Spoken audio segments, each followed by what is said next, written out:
माताओं और आदि सज्जनों कि बड़ी दूर तक आपने माइक लगा के रखा।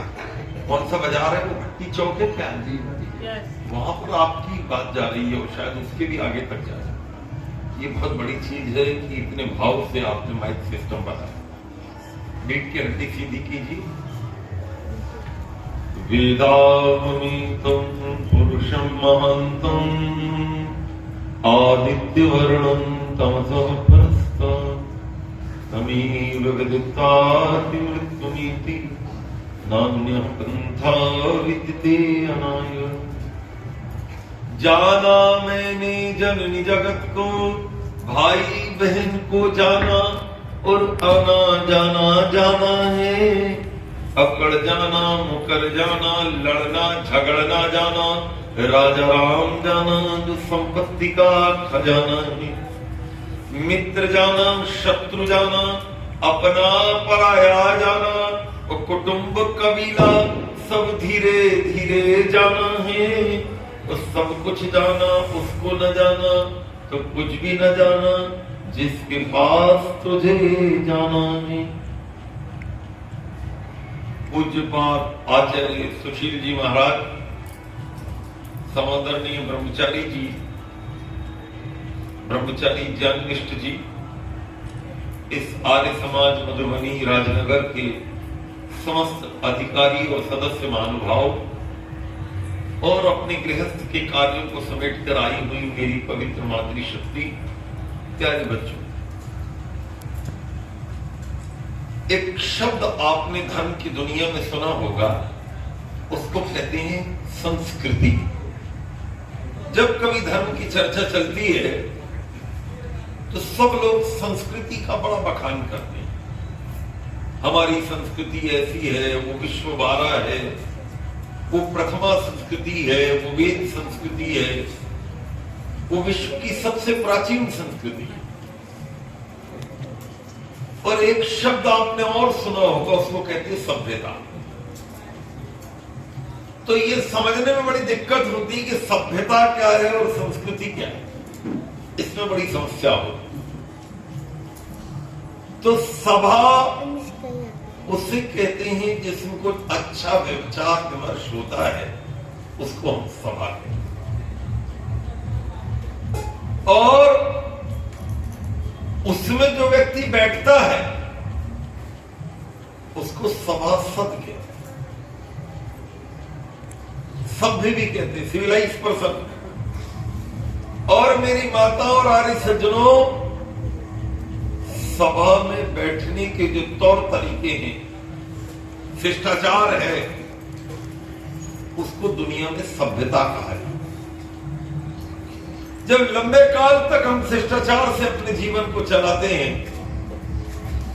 एक व्यवस्था से चलाते हैं, तो उसको दुनिया में सभ्यता कहा है। लेकिन संस्कृति थोड़ी सी अलग चीज है। सभ्यता को जब आप बिल्कुल शुद्ध कर देते हैं तो वो संस्कृति हो जाती है, प्यूरिफाइड कल्चर। अब आप कहेंगे कि बात कुछ समझ में नहीं है। आदि सज्जनों, श्रद्धामयी माताओं और प्यारे बच्चों, आपने अपने पिताजी के खाने पीने की व्यवस्था कर दी, ये सभ्यता है। आपके जो पिता हैं, आपकी जो माता जी हैं, उनको अच्छे कपड़े दिलवा दिया आपने, जैसे मैंने सुबह हवन में आपसे निवेदन किया। बेहतरीन कपड़े आपके पिताजी के पास आ गए, अच्छे कपड़े बाजार से आप अपनी माता जी के लिए ले आए, ये सभ्यता। लेकिन आपने अपने हाथ से अपनी माता जी के लिए भोजन बनाया, अपनी सासू के लिए भोजन बनाया, और आप उन माता पिता के पास थाली की साथ सजी हुई थाली भोजन की लेकर गए, और आपने उनसे कहा कि पिताजी खाना खा लीजिए, मां भोजन कर लीजिए। और मां ने कहा हम नहीं करते खाना, हमारी इच्छा नहीं। पिताजी कहने लगे हम भोजन नहीं करना। आप बैठ गए और आपने उनसे कहा कि पिताजी अगर आपने खाना नहीं खाया तो मैं और आपकी जो पतोहू है, आपकी जो बहू रानी है, हम दोनों भूखे। अगर आपने खाना नहीं खाया अम्मा तो आपकी बहू और मैं दोनों आज भूखे रहेंगे, हम खाना नहीं खाएंगे। तो पिताजी और माताजी थोड़े नाराज हो गए, क्या फालतू बातें करते हो। अब आपने उन दोनों को प्रणाम किया, थाली रख दी, बोले बाबूजी खाना खा लो। पिताजी थोड़े डांटे, अम्मा थोड़ी नाराज हुई, लेकिन आपने उनके पैर पड़े, बोले अम्मा बाबूजी खाना खा लो। अब उन्होंने खाना खाया और आपको सुभाषीष दिया। ये सभ्यता नहीं है, इसका नाम है संस्कृति। बोलो क्या नाम है ये? वो जो सभ्यता का व्यवहार था वो प्यूरिफाइड हो गया, उसके अंदर एक गहराई आ गई है। आने से आप जो कपड़े पहनते हैं इसमें आप धूल नहीं लगने देते, बिल्कुल साफ रखते हैं आप, अच्छी बेहतरीन प्रेस करवाते हैं आप, ड्राई क्लीनिंग करवाते हैं, उसमें कलर रिवाइव डालते हैं, अच्छे कड़क कपड़े हैं। ये सब सभ्यता, उसमें कोई धूल नहीं लगना चाहिए, वो बिल्कुल फर्स्ट क्लास प्रेस होनी चाहिए, महंगे डिटर्जेंट पाउडर से उसको धोना चाहिए। ये सभ्यता। लेकिन मेरी माताओं और आर्य सज्जनों, आप अपने खेत में गए और आपने मिट्टी को उठाया और अपने माथे पर लगा लिया। किसी ने पूछा कि ये क्या कर? आपने बोला ये मिट्टी मेरी माँ है, इसमें मैं खेल कूद कर बड़ा हुआ हूं और मैं कभी जब आता हूं और अपनी मिट्टी को अपने माथे पर लगा लेता हूं, मैं इसके अंदर जब बैठता हूं तो मुझे लगता है मैं माँ की गोद में बैठा। ये सभ्यता नहीं है मेरी माताओं और आर्य सज्जनों, ये संस्कृति है। बोलो क्या है? संस्कृति। एक आदमी के जीवन का रूपांतरण है। आपने एक बढ़िया स्कूल खोला और महंगी व्यवस्था आपने की है, एसी का कमरा है, एसी की बस है, 3-3, 4-4 लाख रुपए आप साल का ले रहे हैं बच्चों। दूसरे स्कूल में बहुत कम में पढ़ाई हो जाती, लेकिन आप एडमिशन में ही बहुत पैसा लेते हैं। बड़े बड़े घरों के बच्चे आप यहाँ आते हैं और आप बिल्कुल प्यूरिफाइड पानी उनको पिलाते हैं। बड़ा महंगा खाना आपको दोपहर में अपने बच्चों को खिलाना है। बहुत सुंदर हॉल आपने बना के रखा है। बड़े बड़े एसपी, कलेक्टर, कमिश्नर के बच्चे आपके यहाँ पढ़ते हैं, बड़े बड़े व्यापारियों की संतान आपके यहाँ पढ़ते हैं। ये सब सभ्यता है। इससे जो बच्चे निकलेंगे वो बड़ी बड़ी पोस्ट पर जा सकते हैं। लेकिन आपने बिल्कुल एक नई दुनिया खड़ी की और आपने गुरुकुल खोला। एक आचार्य को आपने निवेदन किया कि आप गुरुकुल से पढ़कर आए हैं आचार्य जी, आप शास्त्रों के बारे में जानते हैं। स्कूल तो मैंने खोल दिया, लेकिन मैं अपने उन बच्चों को संस्कारों से अलंकृत नहीं कर रहा। तो क्या चाहते हैं भाई साहब? तो उन्होंने कहा गुरुदेव आप इस गुरुकुल में रहिए और बच्चों को पढ़ाइए। बच्चों से कोई शुल्क नहीं लिया जाए, हम उनको खाना देंगे, पीने देंगे, हवन कराएंगे, संध्या कराएंगे, और वो जो हमारा महंगा स्कूल चल रहा है उसके बच्चों का भी आधारभूत स्थिति इसी गुरुकुल से हम तैयार करें। आपका ये जो रूपांतरण आपके मन का हुआ, ये सभ्यता नहीं है आर्य सज्जनों, ये संस्कृति। आपके जीवन में एक नए आयाम से जुड़ गए। आर्य सज्जनों, श्रद्धामयी माताओं, आपने बिस्लरी की बोतल खरीद ली, पानी की बेहतरीन व्यवस्था आपके यहाँ है, प्यूरिफाइड वाटर के लिए आपने एक्वागार्ड लगाया, आरओ लगाया हुआ है अपने घरों में, शुद्धतम पानी पीते हैं। ये सभ्यता है, ये बड़ी जरूरी है। लेकिन मेरी माताओं और आर्य सज्जनों, आपने प्याऊ खुलवा दिया, गर्मी के दिन आ रहे हैं, आपने 4, 8, 10 मटके रखवा दिए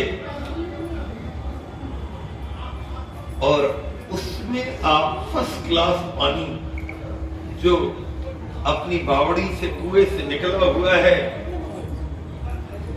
आप अपने घर के एक सदस्य को कभी बैठा देते हैं, कभी आप बैठ जाते हैं, कभी कोई सेवक बैठ जाता है और जो भी आता है आप उसको शीतल जल पिलाते हैं और वो आपको दुआएं देता हुआ जाता है।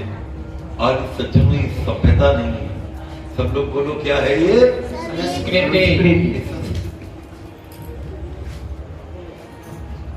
ये जीवन का एक रूपांतरण है। ये हर आदमी के बस का कप नहीं पाता हूं। आपके बेटे का विवाह है और आपने बड़ा महंगा बैंड बाजा लगा के रखा। आप शहर के बड़े जाने माने बैंड बाजे वाले को आपने बुलाया, बड़ा महंगा घोड़ा लेकर आया, बड़ी महंगी गाड़ी आपने व्यवस्था की और आपने कहा भैया सुनो, मेरे मुन्ना का विवाह है, मेरी गुड़िया का विवाह है, सबसे महंगा भोजन मैं करवाऊंगा, बेशकीमती होटल में मैरिज गार्डन में मेरी व्यवस्था रहे,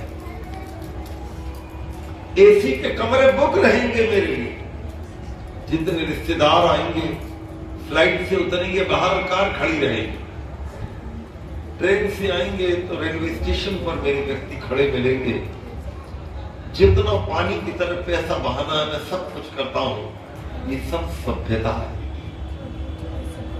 लेकिन वो विवाह के लिए आपने एक आचार्य जी से निवेदन किया, माइक की व्यवस्था 3 दिन हो गए अभी तक सही नहीं, पता नहीं कैसा है, सीटी मारता है।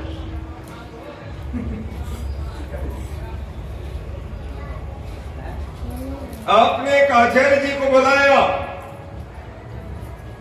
और घास फूस की एक सुंदर सी यज्ञशाला बनाई, पूरे रिश्तेदारों को आपने बुलाया और वो गुरुदेव से कहा कि गुरुदेव आप गुरुकुल से पढ़कर आए हैं, मेरी मुनिया का मेरे पुत्र का विवाह है, रिश्तेदार दुनिया भर के आ रहे हैं, पूरे गांव का पूरे शहर का मेरा जो मित्र मंडल है वो गया, और मेरी आपसे प्रार्थना है गुरुदेव कि मेरे बेटे और बहू जब इस हवन में बैठे, पतोहू और मेरा पुत्र जब बैठे, मेरी मुनिया और मेरे दामाद इस हवन में बैठे, तो आप व्याख्या करेंगे कि विवाह का उद्देश्य क्या है, what is the aim of marriage, attitude of marriage, किन भावों से भरकर एक युवक को विवाह करना चाहिए, बेटी के क्या भाव होने चाहिए जब विवाह मंडप पर बैठती है, पूरे जीवन का प्रोस्पेक्टस गुरुदेव आप उसको देंगे, एक पाठ्यक्रम करिकुलम आप उसको देंगे। अब जो आचार्य है उसने कहा जल्दी बोला गुरुदेव जल्दी ना कीजिए, आप रात के 2 बजे फेरे नहीं पड़ेंगे, मैं गोधूली बेला में विवाह कराऊंगा या प्रातः 9 बजे विवाह कर रहा हूं। 9 बजे कोई शराब नहीं पिएगा, फालतू नाच गाना नहीं होगा, जैसे शिष्टाचार पूर्वक बारात लगाई जाएगी।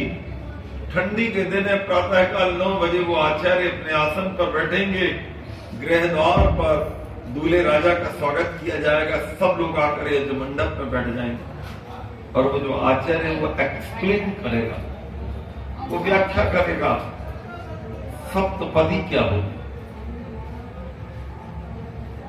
आज मैं और तुम मेरी देवी 7 कदम चल रहे हैं, पूरी पब्लिक देख रही है, रिश्तेदार देख रहे हैं कि इतनी शादियों में हम गए, आज तक हमें किसी ने नहीं बताया सप्तपदी क्या होता है। वो आचार्य जो विद्वान हैं, जो शास्त्री जी हैं, बड़ी दूर से आपने उनकी व्यवस्था किया कि देखो गुरुदेव पूरी व्याख्या कीजिएगा, जल्दी ना कीजिए। 4 प्रकार के हवन उस शादी में होते हैं। एक का नाम है जया होम, एक का नाम है राष्ट्रभित यज्ञ, एक का नाम है अभ्यातन होम और एक है दुख विमोचन होम। मेरी बहुरानी तुम मेरे घर आ रही हो, मेरे घर के सदस्य अपने प्रेम से तुम्हें जीतेंगे, और तुम अपनी संयम और पवित्रता से पूरे घर को जीतना। देवताओं की पॉजिटिविटी मेरे बेटे और बहू के जीवन में आए, इसका अभ्यतन होम मेरे घर में हो। बहू रानी और राजा बेटा, आज तुम वरवधू बन गए हो। तुम्हारे कंधे पर राष्ट्र का भार है। गुलछर्रे उड़ाने के लिए तुम्हारा विवाह नहीं किया जाता। आजकल विवाह होता है तो बेटे बहू को सिंगापुर भेज दिया जाता, मलेशिया भेज दिया जाता। अरे नया नया विवाह हुआ है, नैनीताल चले जाओ, किसी हिल स्टेशन पे जाओ, कश्मीर के पहलगाम चले जाओ, जम्मू चले जाओ, फलाना चले जाओ, घूम के आओ बेटा। अच्छी होटल में रुकना, बहू के साथ घूमो, अच्छी अच्छी फोटो खींच के ले आए। इसको ये लोग हनीमून बोले। हमारी संस्कृति में हनीमून का कोई व्यवस्था नहीं। हमारे यहाँ तो विवाह के साथ ही संयम और पवित्रता की एक नई कहानी चालू होती है, एक नया अध्याय चालू होता है। गुलछर्रे उड़ाने के लिए हम विवाह नहीं करते। हम मर्यादा पुरुषोत्तम राम के अनुयायी हैं। विवाह के बाद 14 साल तक उस आदमी ने अपनी धर्मपत्नी को छुआ भी। हम योगेश्वर कृष्ण के वंशज हैं। विवाह के बाद 12 साल तक अपनी धर्मपत्नी रुक्मणी के साथ उन्होंने प्रेमालाप नहीं किया, एक मित्र की भांति रहे। हे रुक्मणी, क्या चाहती हो? मैं आपके जैसा तेजस्वी संतान चाहती हूं, तो ब्रह्मचर्य का पालन करना होगा रुक्मणी। बोले भगवान, आपका जैसा आदेश है, दोनों मिलकर करें। सारी दुनिया हनीमून के पीछे भाग रही है, हजारों रुपए की टिकट बुक की जा रही है, महंगे महंगे शहरों में महंगे महंगे विमानों से बेटे बहू घूमकर आ रहे हैं। और हमारे महापुरुषों का कहना है कि विवाह के बाद संयम की परिभाषा चालू है।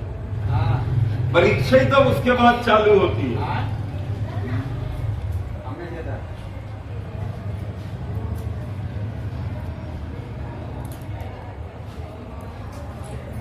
श्रद्धामयी माताओं और आर्य सज्जनों, वो विद्वान इसकी व्याख्या कर रहा है कि बेटा, अब तुम पवित्रता से रहोगे। बहू रानी के जीवन में तुमको जो संतान उसकी गोद में देनी है, उसके लिए तुम दोनों के अंदर एक उज्जवल भाव होना चाहिए, एक कृतज्ञता से भरा हुआ, जिसको अंग्रेजी में ग्रेटिट्यूड बोलते हैं। अपने बड़े बुजुर्गों के प्रति, माता पिता, दादा दादी, नाना नानी के प्रति, अपने नगर के प्रति, अपने राष्ट्र के प्रति एक कृतज्ञता का भाव।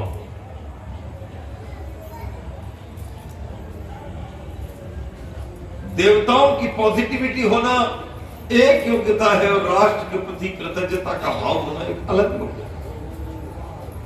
बहू रानी, राजा बेटा, तुम्हारे जीवन में अगर कोई दुख आते हो तो दुख 3 प्रकार के होते हैं। इनके शमन की व्यवस्था, इनके लिए सहन शक्ति अपने जीवन में। मेरे बच्चों, तुम लोगों को तैयार करना है। वो आचार्य वहां प्रवचन देते हैं। अब बताइए, सारे शहर में 500 हवन होंगे, 500 शादियां होंगी, लेकिन वो मजा हुआ विद्वान यदि एक शादी की व्याख्या कर दे तो वो सभ्यता नहीं होती। आर्य सज्जनों, वहां से संस्कृति प्रारंभ होती है, नई दुनिया। शादियां तो सबकी होती है जितने दुनिया में विवाह करते हैं। ऐसे कौन बेटे बहू हैं जिनके विवाह नहीं हुए, और आने वाली कौन बेटियां और कौन दामाद नहीं होंगे जिनके विवाह नहीं होंगे। लेकिन विवाह के संबंध में पता तो है ही नहीं, विवाह हो रहा है, जानते तो कुछ भी नहीं। न लक्ष्य का पता है, न चलने के तरीके का पता है, न शास्त्रों का अवगाहन किया। आचार्य दयानंद लिखते हैं, महर्षि मैनन लिखते हैं कि जब तक एक वेद पूरा न पढ़ ले तब तक विवाह नहीं करना चाहिए। वैसे तो चारों वेद पढ़ के विवाह करना चाहिए। चलो भैया, 4 नहीं तो 3 पढ़ लो, 3 नहीं तो 2 पढ़ लो, 2 नहीं तो 1 पढ़ लो, तब आप विवाह के लिए सामर्थ्यवान कहना। आजकल वो क्या तो वेद पढ़ेंगे और क्या वेद के नाम जानेंगे। आप सारे मधुबनी में घूम लाइए, 10 बच्चों को चारों वेदों के विषय नहीं पता होंगे, आप ढूंढ के बता दीजिए कि गुरुजी ये 4 बच्चे हैं, 10 बच्चे हैं, 20 बच्चे हैं, इनको चारों वेदों के नाम भी मालूम है, चारों वेदों का विषय भी मालूम है और चारों वेदों के ऋषियों के नाम भी नहीं मालूम। पढ़ना बहुत दूर की चीज है, फंडामेंटल नॉलेज नहीं है, पढ़ा हम तो कहां। सभ्यता भी गई और संस्कृति भी। मेरी माताओं और आगे सज्जनों, वेद में एक मंत्र आता है, वो कहता है, बोलिए मेरे साथ, स्वधया स्वधया परिहिता परिहिता दीक्षया दीक्षया गुप्ता गुप्ता श्रद्धया श्रद्धया परिउढ़ा परिउढ़ा यज्ञेन प्रतिष्ठिता प्रतिष्ठिता लोको निधनम। लोको निधनम। कितनी बातें बोली मेरी माताओं भाइयों? 4। ये सारी दुनिया में सुख शांति का रास्ता है। पूरी दुनिया को एक बेहतरीन स्थिति में लाना चाहते हो तो हमारे वेद का मंत्र कहता है सारी दुनिया सुख से बच सकती है। कोई कठिन नहीं, कोई असंभव नहीं है। एक एक स्टेप देखो कितनी गहरी। पहला कहता है स्वधया परिहिता। ये स्वधा क्या होती? हजारों लोगों को तो पता ही नहीं स्वधा होता क्या। आचार्य चाणक्य जो है, उन्होंने चंद्रगुप्त को पूरा राज्य समझा दिया और वो लगभग सेवानिवृत्त जैसे हो गए। वो साधना के लिए जाने वाले थे तो पता नहीं क्या सोचकर वो एक बार जंगल से वापस शहर में आ गए। तो शहर में आकर वो एक एक घर को झांक कर देखने लगे। कोई निकल रहा था, बोले गुरुदेव आपका बेटा इस देश का सबसे बड़ा राजा बन गया, आप प्रधानमंत्री पद पर थे गुरुदेव, आप ये एक एक घर में क्या ढूंढ रहे हैं?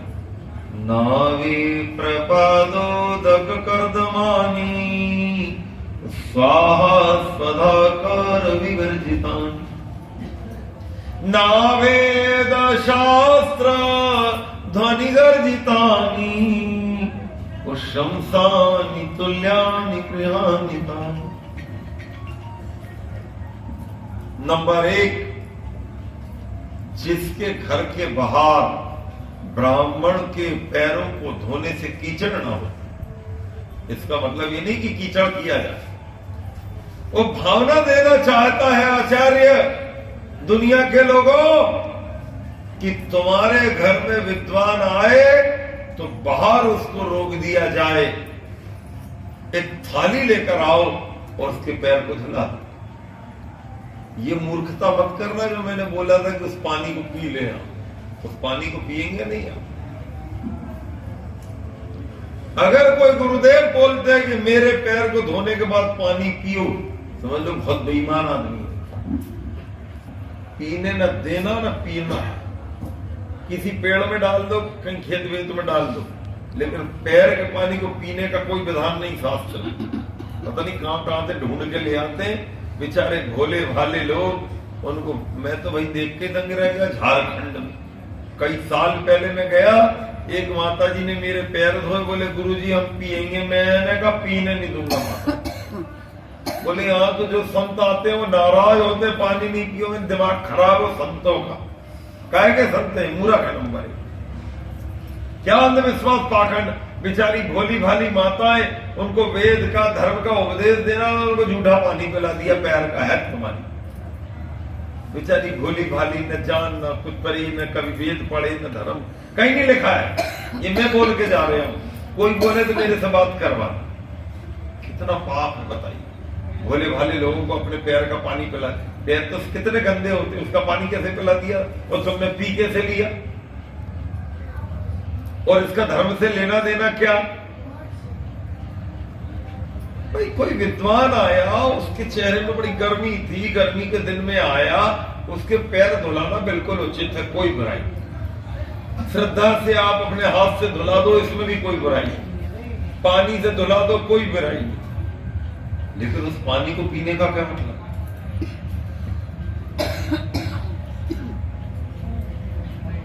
और वो पैर धुलाने से बड़ी बात है, उस गुरुदेव को बैठाओ, वेद के विद्वान, उसको भोजन कराओ और फिर कहना गुरुदेव भोजन हो गया है, अब थोड़ा उपदेश दीजिए। ये अतिथि यज्ञ। उपदेश अतिथि यज्ञ, पैर धुलाना नहीं है। पैर धुलाना एक साधन है, जीवन का लक्ष्य नहीं है। लक्ष्य तो है विद्वान हमें बताया, वो हम सुने, जीवन में उतारे। मान लो हम अंडा खाते हैं, मान लो हम मांस खाते हैं, मान लो हम झगड़ा करते हैं, मान लो हम लोग ही हैं, मान लो वेद नहीं पढ़ते, मान लो हमें हवन करना नहीं आता, तो वो विद्वान जो है उसके पूरे शांत होने के बाद जब उपदेश देगा इन बातों का, हम जीवन में उतारेंगे, सार्थकता हो जाएगी। लोगों ने ऐसा पाखंड फैलाया कि पैर धो दिया तो मुक्ति हो जाए। पैर धोने के बाद बहुत लंबी यात्रा तय करनी, पैर धोना तो बहुत छोटी चीज। भोले भाले लोगों को कहीं भी ठगते रहो तो कोई इलाज है? मान लीजिए दिल्ली जाना है तो बोलते जी रेलवे स्टेशन चले जाना जीवन का लक्ष्य। भैया स्टेशन जाने के बाद टिकट लेनी पड़ती है, टिकट लेने के बाद भैया ट्रेन में बैठना पड़ता, ट्रेन में बैठने के बाद भैया ट्रेन की यात्रा करनी पड़ती है और टाइम आने पर उतरना भी पड़ता है। ये बस टिकट लेना बहुत बाहर की चीज है। वो टिकट लेके सोचो कि पूरी यात्रा हो गई, थोड़ा क्रैक है, उसको कुछ नहीं मालूम। ऐसे ही पैर धोना, पैर धोने से मुक्ति नहीं होती, पैर धोने से वो विद्वान का आशीर्वाद है, उसका मन ठंडा हो जाता, वो उपदेश अच्छे से दे। लेकिन आप उसी को पकड़ लो तो बहुत बड़ी भ्रांति है। जो ऐसा कर रहा है वो झूठा नंबर 1 है, झूठा, चाहे कोई हो। और ध्यान रखना, शास्त्रों का पढ़ा हुआ आदमी ऐसा कभी नहीं करे। ये बेईमान लोग करेंगे दुनिया। अच्छा आदमी ऐसा नहीं ठगता कभी। क्या जरूरत है उसको ठगने की? जो है सीधा सीधा बता दिया। हाथ कंगन को आरसी क्या और पढ़े लिखे को फारसी क्या। तो मेरी माताओं, स्वधया परिहिता का जो मैं आपके सामने विवेचन कर रहा था, विद्वान जो है उसके पैरों को धोने से कीचड़ हो जाए। पहले कच्चे घर होते थे, पैर धोंगे तो थोड़ा पानी तो गिर जाए, थाली में धो लो, ये ऐसे ही धुलवा लो। किसी किसी के घर जाओ, बाहर पत्थर रखा रहता, पैर धुलाते हैं, वहां आराम से पोंछ के ले आते हैं, कोई बुराई नहीं।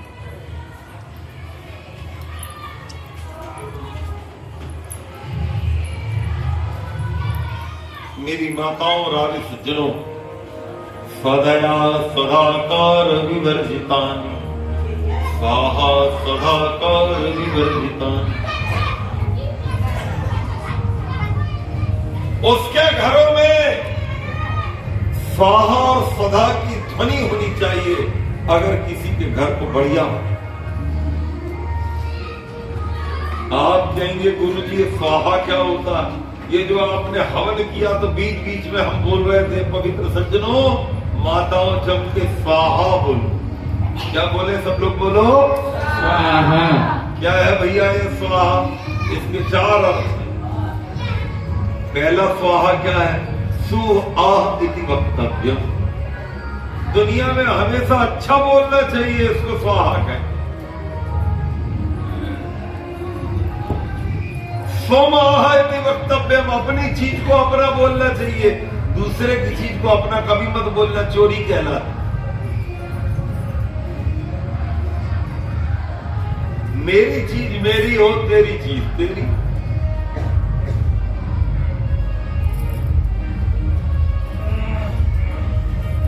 आदि सज्जनों, अच्छी चीज को अच्छा बोलना भी जरूरी है